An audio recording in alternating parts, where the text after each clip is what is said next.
पश्चिमबंग विजय BJP भितिरी कथा।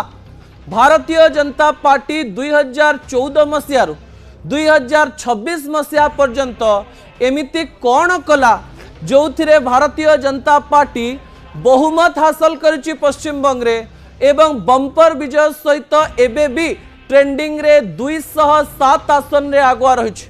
आपण मन में प्रश्न आसुव भारतीय जनता पार्टी स्ट्राटेजी कौन एवं प्रधानमंत्री नरेंद्र मोदी एवं भारतीय जनता पार्टी रे चाणक्य कहुवा अमित शाह एमती कौन करिसेंती जो थे पश्चिमबंग जहाँकि Bharatiya Janata party सबुठारु difficult game थिला, सबुठारु कठिन गेम। ममता को हरैब भारतीय जनता पार्टी ए प्रकार कल्पना काली पर्यंत कहीं कर पार नथिले, कारण 2021 रे भी exit poll Bharatiya Janata party सपक्ष में मत देइथिला।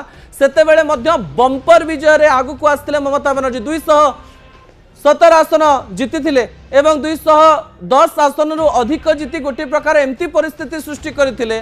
सेतेबेले लागुथिला जे ममता को हरैबा असंभव, किंतु भारतीय जनता पार्टी भितरे भितरे भितरे भितरे घर करुथिला एवं गोटे समय जेतेबेले जड़े शासक दल रे थिबा नेता ओवर कॉन्फिडेंस हो जाए बा ओवर कॉन्फिडेंस बा अधिक आत्मविश्वास थाए, सही समय भारतीय जनता पार्टी आक्रमण करने चेष्टा करे।